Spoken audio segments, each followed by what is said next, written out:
Hey friends, Johnster Monster. I'm a pretty big X-Men fan. I know I don't talk about it too much on the channel, or maybe I talk about it enough with various other channels where I get to display my love for the X-Men. But when asked what my favorite X-Men title is, or graphic novel, it would have to be X-Men from the Ashes. Such a great graphic novel. I think right now on Amazon it's like $18.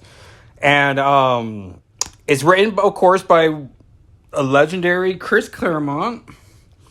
There is like what? Chris Claremont, who on a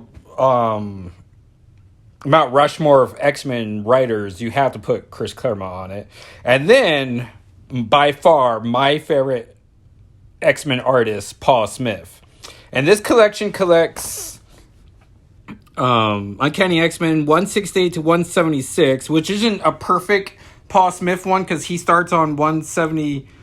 No, I'm sorry, 166, and that's the first appearance of Lockheed. And it ends Dave Cockrum's legendary Brood saga. And one day I would love if someone would collect just the Brood saga and then add From the Ashes and give it four more issues, because the book can sustain it. But you also get a bonus issue of Walt Simonson's run, and you get or Walt Simonson filled in for Paul Smith for one issue, and then 176 is the because 175 does a fun thing. The fun thing about Paul Smith's run is that he ends Dave Cochran's run, and then his run ends with the final 2 pages of 175 by John Romita Jr., who I much prefer on Spider-Man than his early X-Men run. But then 176 sort of, sends off on such a great note. So it's nice that they threw that in there. So here's the creative team. It's Chris Claremont, Paul Smith, Walt Simonson, John Romita Jr., Bob Wycheck does inking. So he's like a good continuity line of he keeps everything within, a particular style. We've got our colorist, Giles Wine, and who is, was married to Lynn Wine, of Giant Size X-Men fame, Hulk fame. He gave us Wolverine. Amongst other amazing runs, characters and stories. Paul Beckton and Janelle Casey as colorists. Letters, Tom Orchakowski and Joe Rosen, 2 legendary letterers. Art Adams does the cover, which is another thing.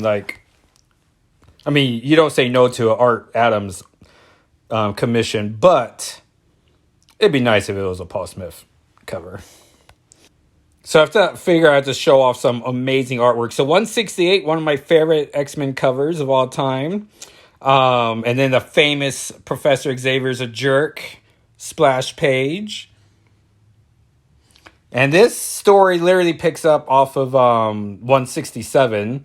So they ended the Brood saga. They were deep in space, and now they're back on the team, and Xavier wants Kitty to be not X-Men anymore, but a New Mutant. And if that jacket looks familiar, let me find the name of that. Haley Steinfeld wore a similar jacket back in Edge of 17, a movie she made quite a bit ago, which wasn't that bad actually. And I did just legit watch it to be like, what is this jacket? What's this show about? And then Lockheed and Kitty are finally reunited after Lockheed's first appearance in 166. But just look at Smith's page layouts and his art style. Kitty's hair is amazing. If I had a dream, if I could make my own, if I could call Kevin Feige, have lunch with him, and be like, how I would introduce the X-Men? I would legit, and I don't know, unfortunately, the Marvel Universe is so old now. It's now you have to explain the X-Men. I can understand where the issue is, how do we explain where they are now? And you can easily be like, they're on Krakoa. But, and then they just sat out every single issue. But in my mind, it would be amazing if you want to start the X-Men saga with 5 movies. You do the Brood saga. You do the issue where they come home. It's a fun little ending piece. And then you do the Morlocks. You do Wolverine's Japanese adventure. and then you do the final issue with Mastermind, and that'd be like three amazing movies just right there. And throw one of those, have the Walt Simonson issue in there. So here's the splash for 169. And Kurt and Amanda, a complicated relationship. But I'm for it. He's great with Cerise as well. But I mean, definitely Paul Smith run. Like I know, like Comic Book Career's legacy would be like the Outback era is the best era of the X-Men. But I'm like, well, it's all right. I'm not a big Outback fan. Maybe if I was a bigger Dazzler fan, I'd be all about it. But right now, I'm just like, it's my perfect team. It's a small, manageable team. I guess I should say the team is Kitty, of course, with Lockheed. Wolverine, Nightcrawler, Rogue shows up in the Walt Simonson issue. Cyclops, Colossus, Storm, right before she becomes 80 Storm. And it's just a perfect run, really.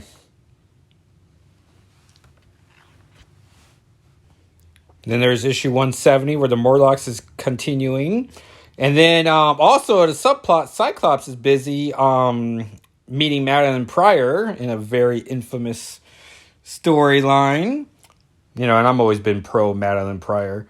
But yeah, at this moment, the X-Men team, like they're like 6 strong, but they're oftentimes not together in this run. So it's like, seeing how everyone adapts with their limitations. I'll be remiss not to show off one of the greatest moments in Storm's history. The infamous fight with Storm versus Callisto. Like, all just told, like, Chris Claremont, known for his, worthiness, he just really trusted Paul Smith to really just tell a story. And he does that for sure. Now my camera's out of focus, and I don't understand why. But here's 171, the Walt Simonson issue. A little fill-in. With a very famous expression, welcome to the X-Men, Rogue. Hope you survived the experience. And Storm is now the leader of the Morlocks. And Rogue during her old lady phase. And of course the Morlock storyline changes Storm to give her that 80s edge she had. And then we get to 172, the wedding of Wolverine and Americo.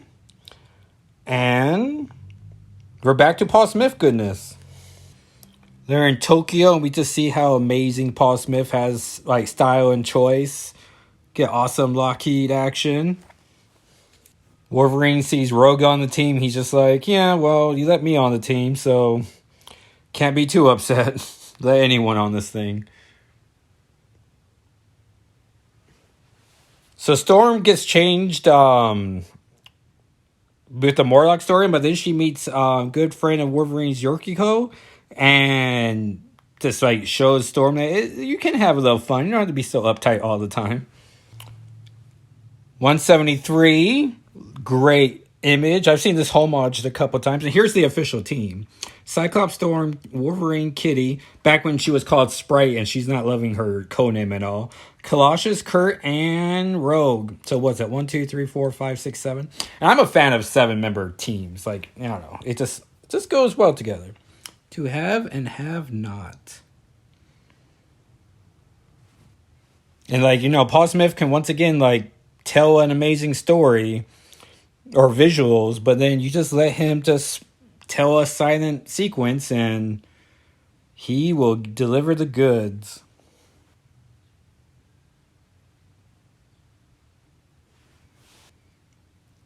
Rogue saving the happy couple, thus proving by making Wolverine like her even more. And we get 80 Storm, everyone. Look at how stylish that is. And Kitty's upset because, change is difficult for some people. Great visual gag here. Kitty is a bridesmaid, and she wants Maddie to watch over Lockheed. And she's like, oh, what a cute cat. And then boom, it's not a cat. It's a bird. It's a Loki the dragon. So much fun. And of course, Wolverine does not marry Mariko because he's not worthy. Which sets up our main villain for the final 2 issues. If you know, you know. Well, that I'm going to tell you because boom, 174, Mastermind. And one of my favorite things about the X-Men is that, you know, I'm not the biggest fight guy. Like, it's all about the characterization, and Chris Claremont knew how to just tell a story with characters, with action, just pushing things along. And he also knew the romances.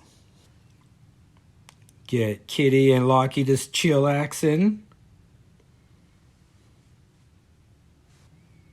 And this is also when she's dating Colossus, which at the time I was fine with, but oh boy, does this relationship take a turn later, like years later.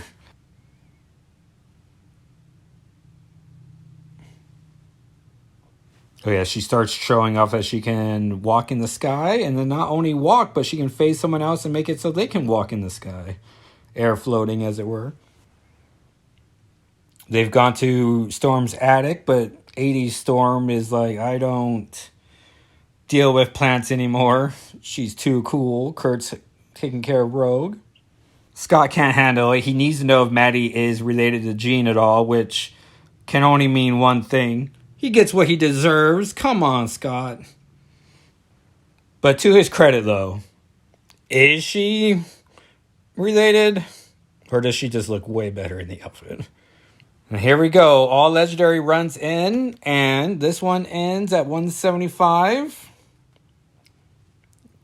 And Kitty with another costume change. She goes through costumes, and she goes through, identities a little bit. And that's why she just goes by Kitty Pryde for most of the time. Except now she's Kate Pryde, and I need to do better about calling her such. The Phoenix has returned. And I guess now would be a good time to promote. I have a comic book blog called shadowandflamewithmagic.com. And pretty much you type Paul Smith, you're going to see a lot of posts about this. But the images are on there a lot better. But it's because I'm realizing you probably can't read any of this. But still, I'm trying to spotlight Paul Smith's artwork. And there's no denying that. Like, you can see that. And then also, like, how amazing. The Mastermind told things that now that the team thinks Cyclops is Dark Phoenix. And look, Loki versus Cyclops, who's going to win? With a tackle by Kitty. So pretty fun. Like, and Cyclops, of course, doesn't want to hurt his team, but they start realizing too, like, well, why is Dark Phoenix fighting in this matter? And before the Paul Smith run, Storm beat Cyclops in a tournament and is now the leader of the X-Men. And we find out what's really going on. Maddie's playing her part, but because of Mastermind. And we get her Maddie hair. So it's like, oh yeah, that's her cosplaying. And a fun choice, like Storm, to try to reset everything, floods the whole downstairs, and by doing so has now changed artists. And now we get John Romita Jr. before Dan Green becomes his editor. But yeah, it's a fun way to, like, it's like Doctor Who, I guess, where it's like, right before the last adventure, you throw in, or during the last adventure, you throw in who the next person is, and then, you get a little taste.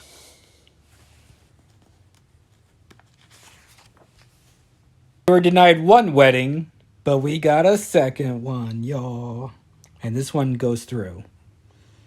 And I like them as a relationship, so I think it worked out. And then 176, we are in the hands of John Romita Jr.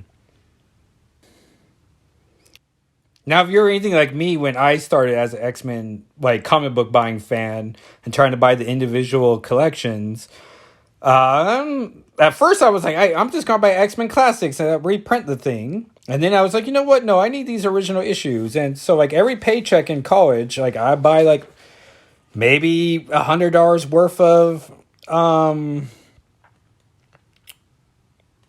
of like back issues, like taking advantage of deals and such. A little fun reverse of that image. But yeah, X-Men Classic. I guess it would help if I give the numbers.